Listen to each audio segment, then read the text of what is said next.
Thank you to the organizers for inviting me. This is my second day here at the university, and it's been a very productive and generous and kind 2 days. I've really enjoyed meeting everyone here. I have to say that it's especially gratifying to me to be invited to share my research. I'm trained as a political theorist, and that means that mostly what I do is philosophy. And so it has been really gratifying for me to have people who are doing empirical work with people with intellectual and developmental disabilities read my work and feel like it matters. I don't know about the university here, but in the US, my home discipline is political science, and all of us political theorists have a little bit of a chip on our shoulder because we don't do the real political science like our colleagues. And so I just want to say that it's so great to be here and to be in these lovely conversations. Now, I have a title of Every Moment Has Potential, but for what? And this builds on, the title builds on a great online resource that you can find from La Trobe University, where Chris Bigby is, and they've developed this online training tool. But it's a really rich resource about the lives and experiences of people with intellectual and developmental disabilities and the support workers around them. But I think that it also raises the question of, when we think about encounter, why do we think it's important? And much of the work today and what we've already heard is about inclusion. But as my title suggests, I want to propose that it is equally about freedom. And I'll get to a little bit more of what I mean by freedom as we go along. So in this article from 2011, Bigby and Wiesel proposed encounter as a new dimension of social inclusion. One of the things that's in the title itself was the language of that encounter inhabits a space both between and beyond presence and participation. But in the next 40 minutes, I want to propose that what if we were to think about the meanings of encounter beyond inclusion? What might it promise us? And I'm inspired by work by Lori Jo Marceau, who is a feminist political theorist in the United States. And at the same time that Bigby and colleagues and you all here were thinking about encounter for people with intellectual disabilities, Marceau was thinking quite differently about encounter in the work of Simone de Beauvoir. And now if you're familiar with Beauvoir's work, you might be confused, because encounter is actually not a concept that Beauvoir used. Marceau introduces it.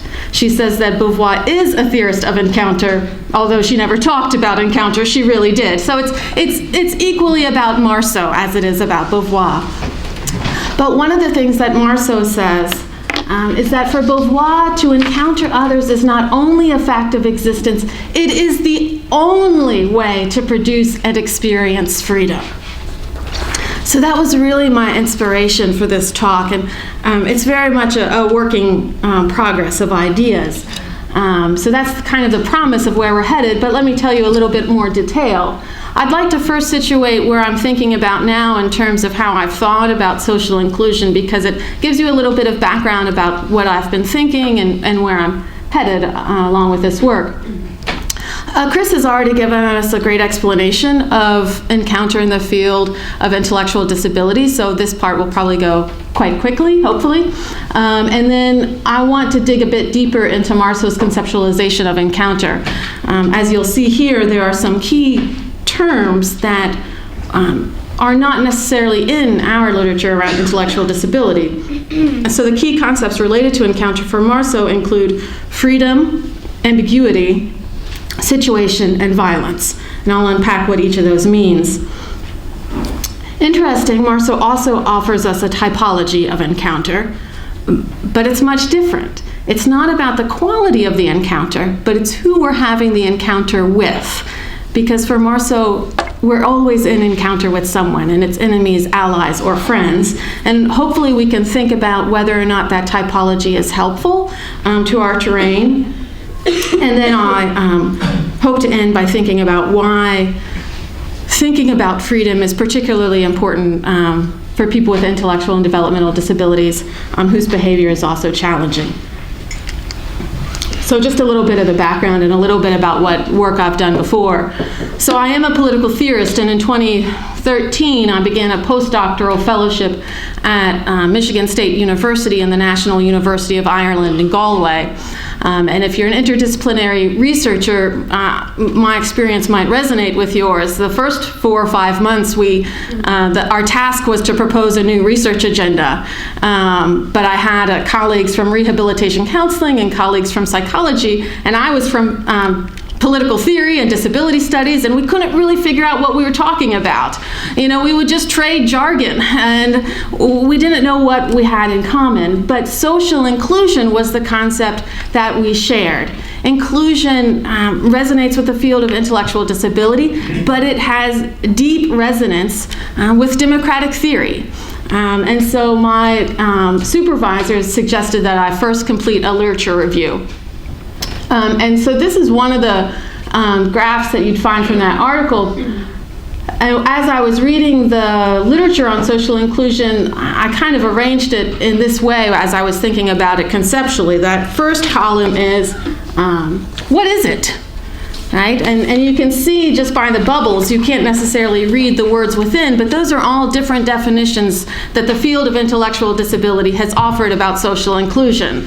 Very many definitions, from short to long, and then social inclusion sometimes has what we like to call a conceptual slippage. Some things that could be defined very similar would go by a different name. But what I was really interested in, sometimes more implicit, was what is social inclusion for?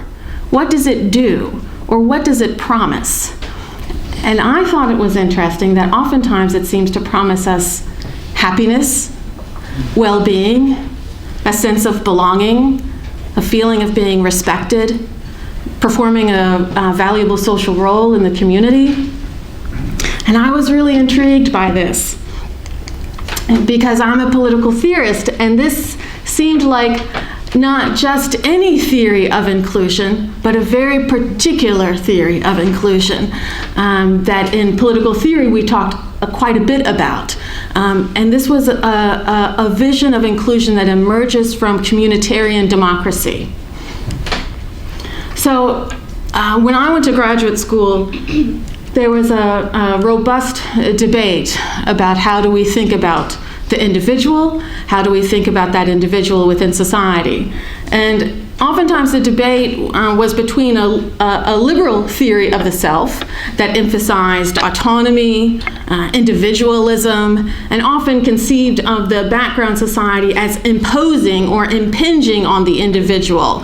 But then communitarians like Michael Sandel argued that this is the wrong way to think about individuals and communities. Individuals are embedded deeply within communities, and the values we have as individuals are informed by the communities in which we're embedded within. And that if we don't want to think about the individual just as, is she free from her community, but does her community value her?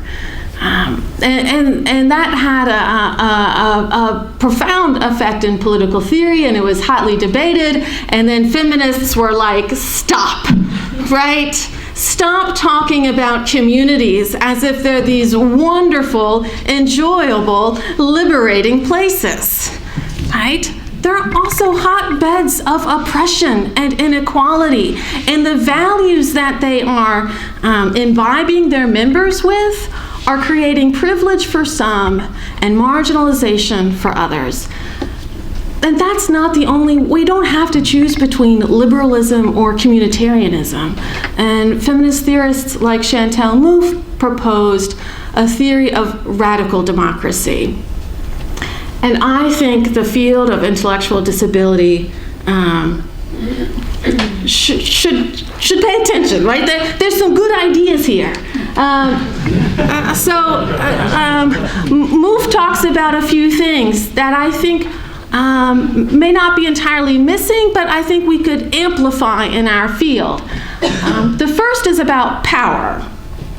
And sometimes when I read social inclusion literature, and I'm just going to make sweeping generalizations, and you can attack me in the Q&A, but sometimes it's about the elimination of power, right? We don't want to see any power inequality, but rather than really wrestling with power and wrestling with inequality, and MOVE says there's no escaping it.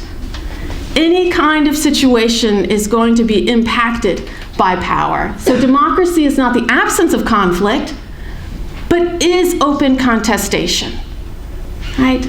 And it's important for MOVE that patterns of domination should be problematized everywhere, right? We had that short discussion about the role of families or the role of staff, and MOVE has us put on our skeptical lens and say we need to challenge power with staff, we need to challenge power with families. Power is always operating. The second thing that MOVE gives us is this idea of difference. And the work that Fimian and others are doing here is taking up this idea of difference. For MOVE, when we have an idea of community that values a sense of belonging, we stifle difference. Right? People are going to be silenced. Right? People are going to be rendered invisible. And so whenever we idealize harmony as the ideal kind of community, we're going to exclude. And it's just going to happen in terms of this radical democratic terrain. And then the other thing that MOVE gives us is this revaluing of passion. Now, I talked about the kind of good feelings that I felt were promised from social inclusion, to be happy, to belong, to be valued, to be respected. But where's the passion? Where's the pleasure? Where's the desire? Right? And MOVE gives us an idea that inclusion should evoke our passions: anger, disappointment, rage, joy, excitement. I think, and other scholars have talked about, that people with intellectual disabilities, like other marginalized communities, are beset by a host of stereotypes, right? That they are loving, that they are childlike, that they teach us the meaning of life, right? And I thought that there are other ways that people inhabit the world, right? So then in other work, I've been thinking about, so I've been entrenched in inclusion, I've been thinking about it, and then I have to say Kathy Davis published a really wonderful article about intersectionality. And in that article, if you're a feminist theorist, Davis argues something like, intersectionality is the most important concept of feminist theory of the 20th century. Why? And she proposes 4 reasons that make a concept successful. And so I took her 4 reasons that make a concept successful, and I applied it to inclusion. Now, despite what oftentimes you hear, or what I have read, that the problem with social inclusion is that it lacks a firm definition, Davis argues that that's actually one of the things that makes a theory successful. Concepts are successful when they are ambiguous, because new researchers can claim new ground. They make room for exciting thinking. They make room for creativity. If we had a firm and cohesive definition of inclusion, it would be boring, right? We might agree about what it is, but there'd be no incentive to study it. Another thing that makes theories and concepts successful is that they appeal to experts and novices. Right? And so I teach in women's and gender studies, and intersectionality is a quick concept that students can understand. They understand that each of us inhabits multiple identity categories, right? And yet feminist theorists have spent decades researching intersectionality, and they've gone far beyond that definition. So too with inclusion. I think inclusion we can get as an intuitive idea. But at the same time, our conference today is kind of an example that there's always new ways for researchers to go in new directions. But the other thing that I've got on my slide, I got a bit distracted, was that the other thing that makes a concept successful is that it has to resonate with a field. Why did feminist theorists think so much about intersectionality? It's because white feminists in the United States in particular failed to think about differences along lines of class and race. It is imperative for feminists to think about differences. And so too in the field of social inclusion, in the field of intellectual disability. Inclusion is this animating force. It's important to us. It drives us. It's the central concern. One of the things that Davis warns about is that though these concepts may be successful, they're also at risk. When you have a concept that is open-ended, that is used in different ways, that's taken up by experts and novices alike, it can become a buzzword. It can mean everything, but it can mean nothing, right? And sometimes ideas that become so sedimented can also function ideologically. They have a power over us, perhaps in damaging ways. So I've been thinking about, and I've got a great group of people to help me think about it with. Many of you have been far more time in this field and have a lot of expertise about why did inclusion emerge as a central value and not freedom. Now I know that we might think freedom is everywhere. We always talk about choice and control and independence. But I don't think that's actually thinking about freedom, or at least that's one way to think about freedom, right? We could think about freedom in a lot of different ways. And I was reading some work about inclusion, and sometimes scholars draw on the history of institutionalization to make the claim of why inclusion is important. But why not freedom? Right?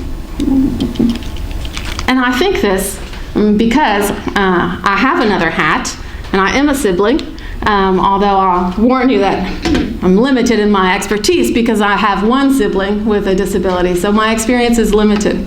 But my brother, this is my brother Matt, and this is a rare photo opportunity for us. He doesn't usually hold still that long. But since 2009, Matt's lived in a large state-run developmental center, which is a nice word for institution, right? Now, it was a very hard decision. I mean, hard is not even the right word. It was a harrowing decision for my parents. And it was their decision to move Matt into a state-run facility. But it had gotten just too unsafe. My brother's autistic, he has challenging behavior, and he has a range of psychiatric diagnoses. But in the 10 years that he's lived there, I don't think that the greatest harm he's experienced is exclusion. I think the greatest harm he's experienced is the loss of freedom, the radical loss of freedom. And I'll say a little bit more about that, but I want to say that I am a political theorist, but a lot of the passion that I have for this is driven by my family experience, but that makes me biased, right? So we can think about that later. Hold the bias. So we've kind of talked about this. Chris gave us a great idea of what Encounter is. Oh, I should have said, I think if we want to think about his freedom and freedom of people, then Encounter might be a great concept for letting us do this in a way that I think inclusion might not get us. But I think that if we want Encounter to get us to freedom, then we may need to shift it a little bit of how we're thinking about it theoretically. So I'll go through this a bit quickly because Chris has done it so well already, and it's her work, so she knows it better than me. But Encounter refers to social interactions between strangers in public places, which consist of fleeting contact or longer and more convivial moments where a common purpose is shared. These are neither simply anonymous free mingling, usually seen in community presence, nor interaction based on established relationships, usually seen as community participation. Now, she's already given us some of the typology, and I've just kind of briefly captured it here. And these photos are taken from the online training resource, Every Moment Has Potential. And she's talked about that everyday recognition, becoming known, and momentary shared identification. And then work here emphasizes built-in boundaries, another component that's enabling convivial encounters.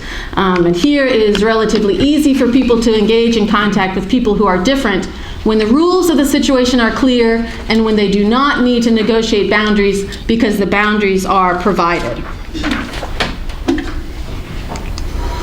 Then we know from Chris's talk that encounters are not just positive, they can also be negative. And I think that's one of the great benefits of the concept of encounter, is that it has this ambiguity built into it.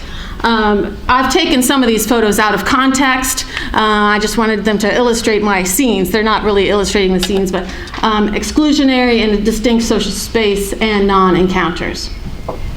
Now, I won't say that here. And then Chris gave a longer list, but here's the shorter list, and Bigby and Weasel, I should say. To foster convivial encounters, we need places with shared purposes, clear norms and opportunities for interactions, people with experience, comfort, and confidence to engage with people with intellectual disabilities, and skilled support workers who can provide the right amount of assistance at the right moment. And we saw that demonstrated in the film. But could we need something else?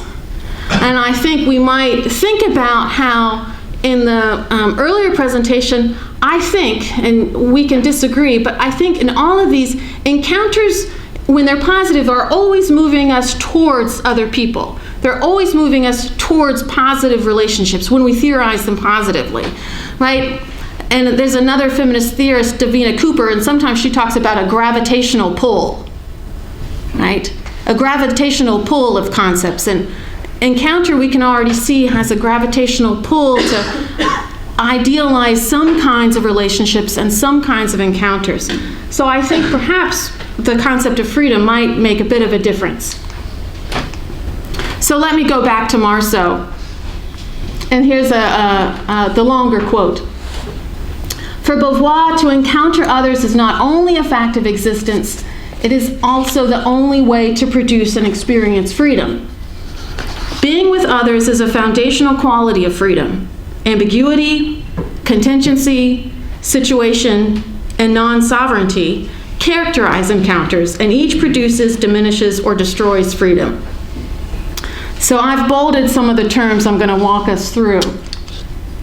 And here's a chart that we might think about as a way to help explain what Marceau is talking about.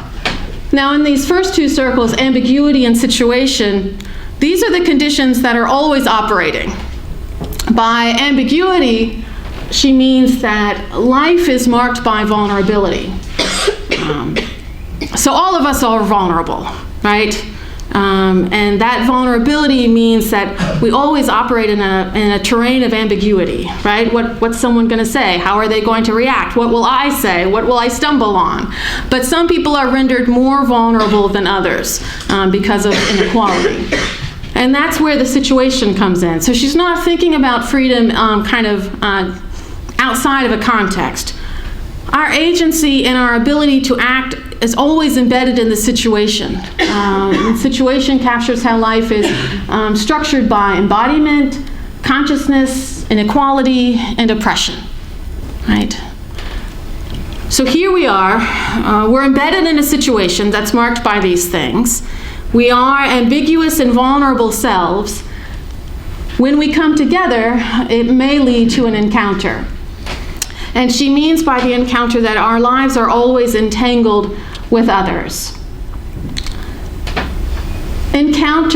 So ambiguity and situation may produce encounter, and encounters may produce freedom, right? It's not guaranteed. But how we maneuver and what we do within this entanglement constitutes political freedom. Our actions here enhance or diminish freedom. So what is Marceau really thinking about with freedom? She's defined it in that a few quotes of self-chosen action that resists oppressing others. She often talks about it in terms of meaningful action. Let me kind of go to actually freedom first. It's a bit of a long quote, but let's see it together. Actually, I'll go back. So again, I don't want to belabor these points. I think amaze captures how we can think about situation. We're always embedded in a situation. It speaks to the fact that freedom is not best understood as ontological or ethical. By highlighting situation and structure, we can see that freedom is linked to circumstance, but that we still have agency. So structure does not eclipse our capacity to move, it situates it and makes it possible. Right? So she wants to mediate between having a theory of action that you can do anything at any time, but also not think that the structures are so constraining that we can't do anything. Right? Ambiguity, as I said, it highlights the lived experience of embodied subjects. And then here she talks about encounter. So to speak of encounters, we must acknowledge the social and political constraints of situation and the ethical imperative to acknowledge ambiguity. But we also see struggle and plurality. When we foreground encounters, we notice that individual subjectivity and individual or group agency do not exist prior to, but rather emerge from encounters. And that might be dense, I think, but it's saying that when we have these moments of coming together, that is when we can experience freedom. Not in these moments are constraining and now I'm threatened with unfreedom, but that can promote freedom. And again, finally, I'll have this, just a few long quotes from Marceau, then we can move on. But while situation and ambiguity define the potential for individual and group autonomy, agency, and action, freedom itself is possible only within encounters. We are in the world, always acting within unchosen structures, within nature, historical events, class, caste, or group, the shifting political meanings according to bodies in terms of age, ability, race, sex, and gender. Our freedom, however, is not defined or measured by how much autonomy or agency we achieve against or from these situations, but rather is only ever possible in our relationship to others. Right? We need one another. It's not just that we need one another to promote inclusion. We need one another to act freely in the world in a meaningful way. Yet, let's not sugarcoat this, right? If we're entrenched in a situation that's marked by inequality and oppression, and we're also vulnerable subjects, that means that lurking in all encounters is the possibility or reality of violence. And she says that Beauvoir did not skirt violence. She was not a theorist that promoted nonviolence. She was a theorist that thought about the circumstances in which people utilize violence to promote freedom. Because Beauvoir prioritizes encounter as the site and space of freedom, and because encounters always involve risk, Beauvoir does not think violence can be completely eliminated from our lives, although she insists that we should organize politically in ways that will likely minimize it, right? And even in intimate relationships are indelibly marked by violence, and violence is always lurking. A little bit back to Mouffe. Power is operating always, right? And if we think seriously about vulnerability and risk, then we've got to keep our attention on the possibility of violence. So she has this different typology of enemies, allies, and friends. It's interesting to think about how to put them alongside this idea between convivial and exclusionary. Enemies are people who treat others as objects of disgust and fear and dehumanize them. Enemies are defined quite clearly, right? Friends are the next set that are defined not as clearly, but more so. People we find to help change the world and promote mutual equality. Our friends are those who recognize us, right? Who want to promote our good and who we can ally with to promote their good. Now, allies, I think, are the most maybe ambiguous lot of these three characters, and allies are people who who may help promote our freedom and at the same time promote inequality. Now, Richard Wright is pictured here. These are the three people that Marceau talks about in relationship to these three categories. And ironically, Marceau, she must be thinking ironically, Beauvoir was never friends with Hannah Arendt in the friends category. She stages the encounter. That's Marceau's language. She likes to stage encounters. And so she imagines what a friendship between Arendt and Beauvoir would have been like if they had had a friendship around mutual recognition. But she was friends with Richard Wright, who was writing about race and inequality. But one of the things that she draws from Wright is that Beauvoir was very explicit indebtedness to Wright. She talked about him often, and scholars since have talked about Beauvoir's indebtedness to Wright. But Wright did not similarly talk about his indebtedness to Beauvoir, and scholars seldom talk about his scholarship in relationship to hers. So a bit of inequality about who is getting recognized. So these are her categories, and I don't know if they're helpful to our train or not, but they're interesting. And I'll just conclude, Marceau, with a couple of final quotes. And I have, okay, good. So I think these are just inspiring. We must grasp freedom to make it grow, even in airless spaces. She argues that carving up the world into enemies, friends, and allies emphasizes the felt and lived intimacies of how politics happens. And finally, the body is the primary site where political freedom, as well as affect, violence, and destruction are located and ideologies take hold. So how could we apply this to thinking about encounter in the field of intellectual disability? So I'll return a little bit to think just momentarily about my brother, and I'll make some claims, right? I don't believe I understand the true preferences of my brother. I don't believe anybody does. He was raised in a family of 6, so there are 5 people around him, and we all had 5 different interpretations about his behavior.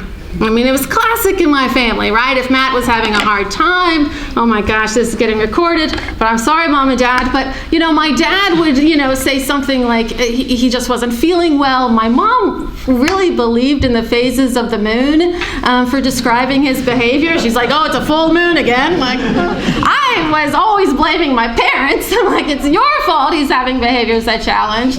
And so it was difficult, right? So I said that the thing that he's lost most is freedom. Now that might be a bit unfair because I don't think he ever had a fully inclusive life, right? The main place that he was included was our family. My parents decided to hold him back from school. He was born in the 80s.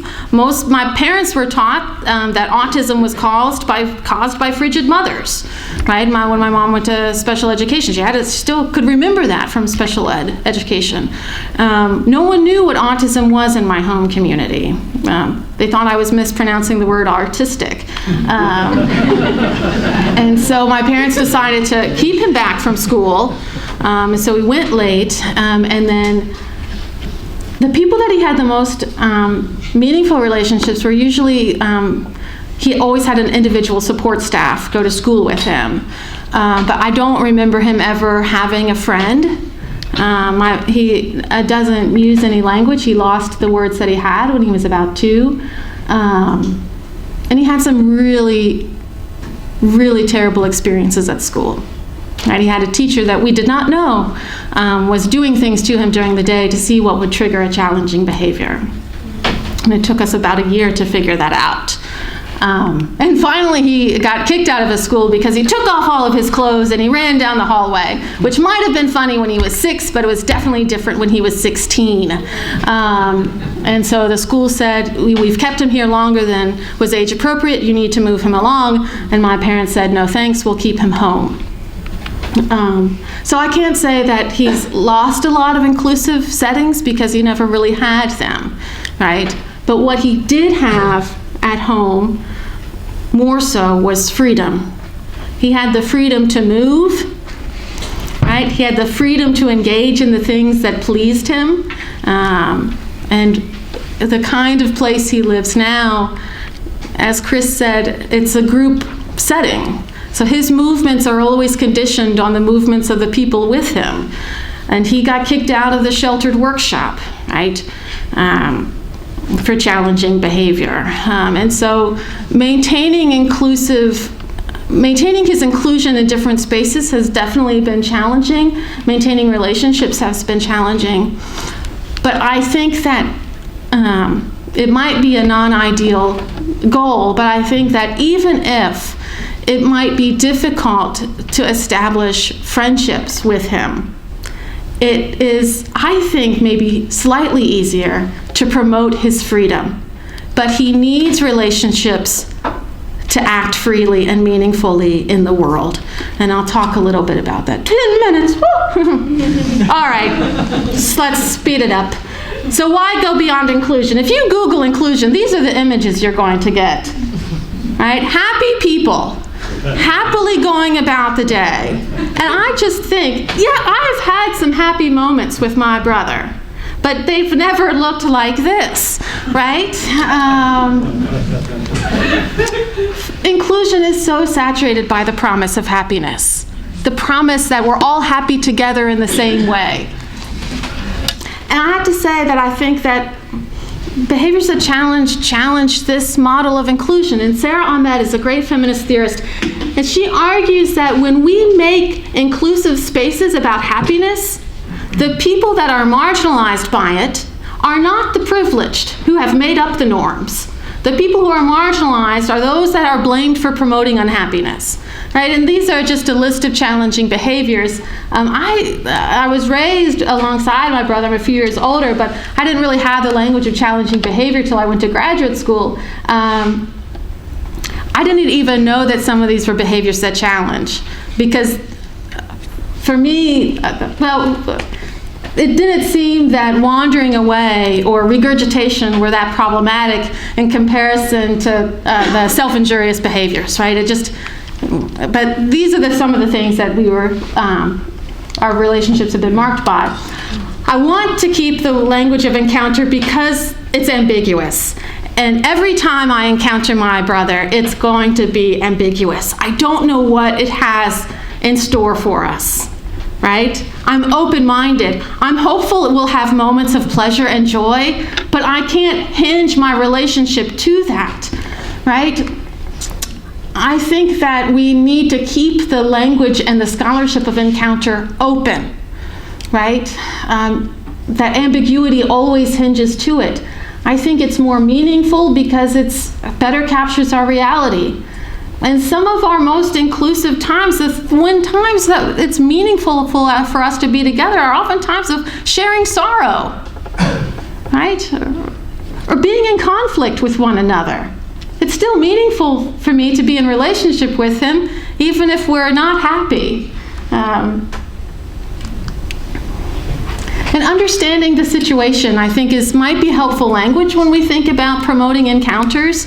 Chris has thought about it in one way, but for me, in my experience, I think few places exist for people or relationships marked by behaviors that challenge. One of the hardest things about him being an institution is not only that his action is constrained, but my action is constrained. Most of the way that we communicate is touching, right?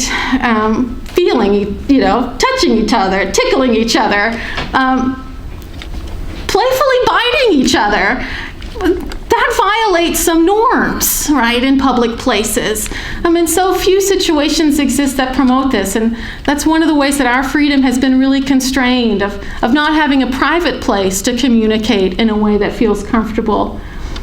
Chris talked about creating situations through support staff, but very much always in terms of how to promote relationships. But one of the things that's very meaningful to me in my relationship are these last two, encounters with nature and encounters in cars. These are two places that I've experienced freedom. The freedom to act meaningfully with my brother. Nature is a place that doesn't have built-in boundaries. We don't have to worry about the built-in boundaries, right? The trees aren't going to tell us we're behaving uncivilly, right? And so when I try to go see him, we always want to go away, right? Someplace alone. That's risky, right? I took him to a lake one time and I couldn't get him to leave. That was hard, right? And he has challenging behavior, so he's physically threatening me, but we've made it through. And then the other place that we've experienced freedom is in a car. We always wanted to get in a car and drive and listen to that music. I think one of these things, again, drawing on radical democracy, drawing on Marceau, is that what are the encounters that promote pleasure, right? And then acknowledging the reality of violence. I love every moment has potential. And I so share the power of enjoyment and inclusion, but I wish that there were more places that we could talk openly about negative encounters, because you feel always pathologized, that something you've done has made you out. So I think that if we could think about violence as something we're always living with, that maybe people could think more about their relationships and they could have more place to be free. So I'll say this. Marceau argues that freedom can only be experienced in encounter. Why is this important? It's so salient for people with intellectual and developmental disabilities, especially with challenging behavior like my brother, who are living in a residential facility where if someone does not engage them, they will be isolated, right? It's not that encounters are more important for him than they are for me, but that he needs relationships. I have more autonomy and agency and privilege in the world to negotiate my own encounters where he relies on others. I also think that the categories of enemies, allies, and friends are porous. I am my brother's advocate, but I am not always his friend. I have probably been his enemy. I have probably constrained his freedom. And thinking about how people are not stable, our relationships are complicated. So then I'll just say the promise of freedom. One of the things that I've always been inspired by my brother, he has taught me something, but it's not about joy. It's about transgression. I've always felt that my brother has been a great teacher to me about freedom, about the ability to transgress norms,